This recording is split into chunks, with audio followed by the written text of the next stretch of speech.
प्रणाम और आप सबका तहे दिल से स्वागत है कहानियों का अनोखा अंदाज के प्लेटफॉर्म पर। कहानी सुनाना आज दुनिया में विचारों को रखने का सबसे शक्तिशाली तरीका है, सबसे शक्तिशाली माध्यम है।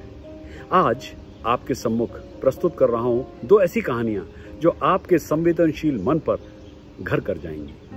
पहली कहानी का नाम है सुंदरता की परिभाषा और दूसरी कहानी एक चित्रकार की है। एक सभा में गुरुजी ने प्रवचन के दौरान एक 30 वर्षीय युवक को खड़ा करके उससे पूछा, भाई तुम मुंबई में जुहू चौपाटी पर घूम रहे हो और सामने से एक सुंदर सी लड़की चली आ रही है, तो तुम क्या करोगे? युवक ने कहा, सर उस पर नजर जाएगी तो उसे देखने लगेंगे। गुरुजी ने पूछा, वो लड़की जब आगे बढ़ गई तो क्या फिर पीछे मुड़कर देखोगे? लड़के ने कहा, हाँ अगर धर्मपत्नी साथ नहीं हो तो। सभा में सभी लोग हंस पड़े। गुरुजी ने फिर पूछा, अच्छा ये बताओ वो सुंदर चेहरा तुमको कब तक याद रहेगा?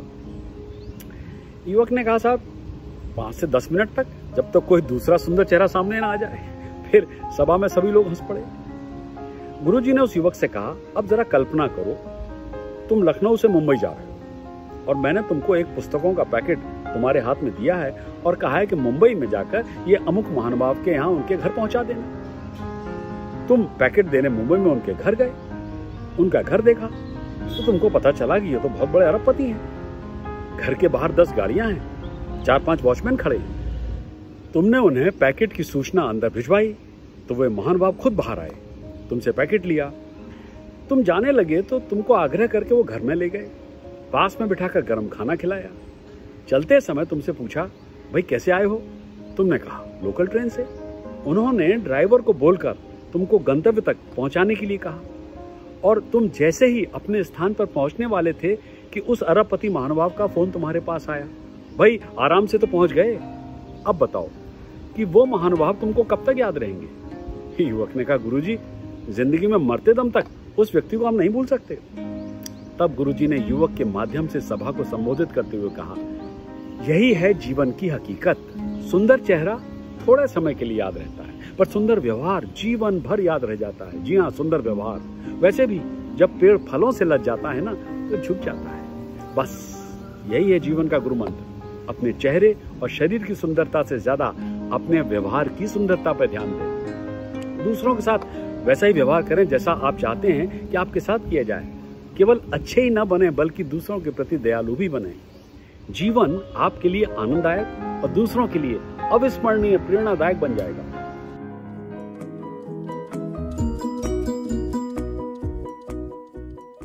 मुकेश भाई, बहुत सुंदर ये प्रयास है आपका, मैं रोज सुन रहा हूँ इसको।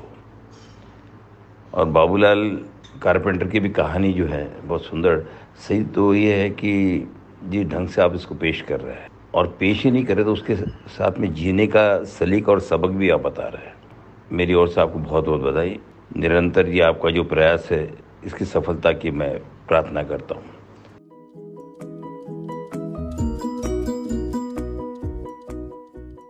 एक बार पुनः आप सबका स्वागत है।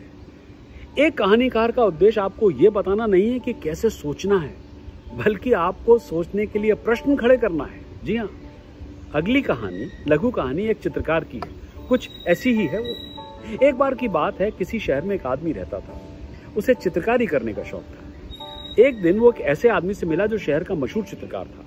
वो आदमी चित्रकार से बोला, गुरुजी आपसे मुझे चित्रकारी सीखनी है, आप मुझे खूबसूरत चित्र बनाना सिखा दीजिए, मुझे सिखाइए कैसे बनाते हैं एक अच्छा चित्र।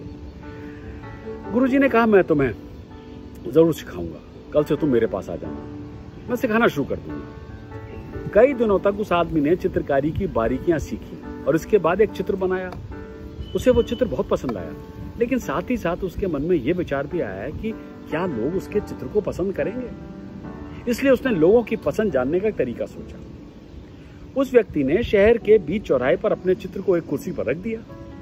चित्र के साथ उसने एक सूचना भी लगाई जिस पर यह लिखा था कि मैंने बड़ी मेहनत और लगन से यह चित्र बनाया है, मैंने इसे बनाने में कोई कसर नहीं छोड़ी है। फिर भी आप लोगों की राय जानना चाहता हूं, इसलिए आप मेरे कला चित्र को, मेरी कलाकृति को ध्यान से देखने की कृपा करें और जहां आपको कोई कमी नजर आए वहां पर एक टिक लगा दें।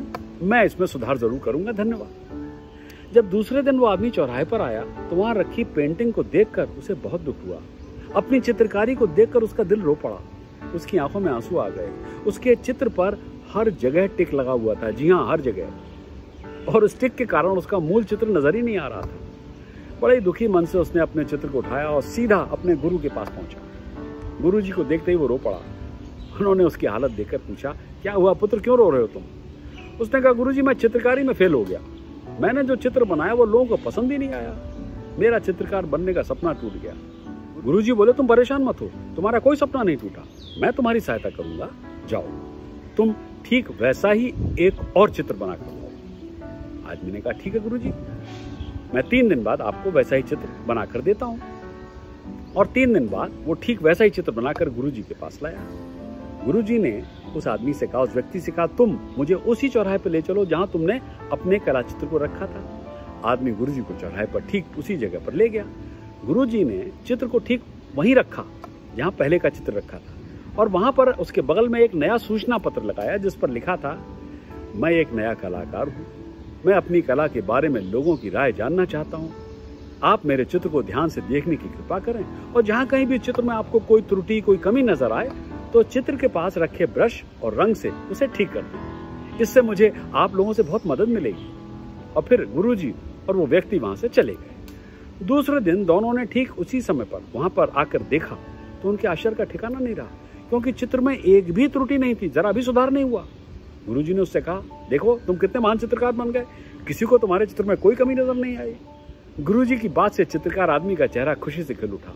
उसका खोया हुआ आत्मविश्वास भी दोबारा लौट आया। कहानी खत्म। आइए देखें क्या सीख मिलती है हमें इस कहानी से। यही कि लोग हर किसी के काम में कमी ढूंढ लेते हैं, लेकिन उसमें सुधार नहीं कर सकते, क्योंकि हर काम में कमी निकालने वाले लोग इस काबिल ही नहीं होते कि कमियों को सुधार कर सकें। इसलिए इस तरह के लोगों की बातों को दिल पर लेने से बेहतर है कि अपना काम ध्यान से करते रहें। कमियां हर किसी में होती हैं, उन्हें सकारात्मकता के साथ सुधारने के लिए हमेशा प्रयास करते रहें।